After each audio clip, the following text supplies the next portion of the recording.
안녕하세요, 서울꿈입니다. 오늘은 오래전 기획했던 올림픽 삼형제 아파트 시리즈의 마지막 문정 에밀리 아파트입니다.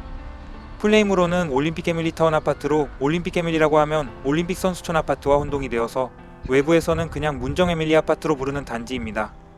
그래서 올림픽 삼형제인 줄 모실 수도 있는데 간단히 설명드리면 아시아 선수촌, 올림픽 선수촌, 그리고 기자촌으로 쓰였던 아파트들이며 문정 에밀리 아파트는 선수촌이 아닌 임원 간부들의 숙소였습니다. 그래서 선수촌이란 이름이 안 붙었습니다.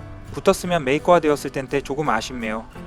입지는 송파구 최대의 상업지구 문정법조와 유흥상업지구인 가락시장을 남북으로 끼고 있으며 서쪽으로는 우리의 꿈인 강남을 이웃해 있습니다. 3호선 8호선 더블역세권, 위례 신사선 또한 계획되어 있어서 트리플 역세권, 인근의 수서역 GTX, ITX까지 장점은 차고 넘칩니다. 단점으로는 학교가 없습니다. 4,000세대나 되지만 학교가 초등학교 1개입니다. 요즘 인기 단지들은 초중고를 다 끼고 있는데 적어도 중학교까지는 있어야 했지만 없습니다. 장점으로 보여지던 상업지구로 둘러싸인 입지가 반대로 학교가 없다 보니 큰 길을 건너가야 하며 그 길 건너에는 주택들이라 학군지로서는 가치가 떨어집니다. 앞선 아시아 올림픽 선수촌에 비해 낮은 지분율도 걸림돌입니다.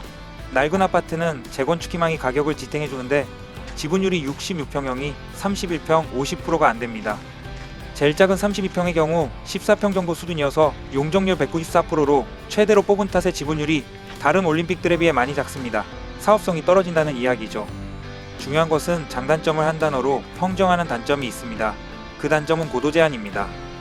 공항으로 인한 고도 제한이 있습니다. 송파의 뭔 고도 제한이냐 하실 수 있지만 송파구는 공항을 끼고 있습니다. 이름하여 서울공항으로 네이버 지도에는 녹지로 표시되지만 저기에는 공항이 있습니다. 그래서 문정동, 장기동 일대는 누가 칼로 잘라 놓은 듯이 다 키높이 맞춰져 있습니다. 문정법조타운 그리고 위례 신도시 아파트들 다 고도 제한입니다.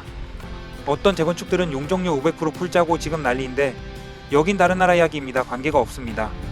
풀어주지 않겠냐 하실 수도 있지만 잠실롯데 시그니엘 자리가 몇십 년 동안 포장마차 점유지였던 사실 기억하시나요?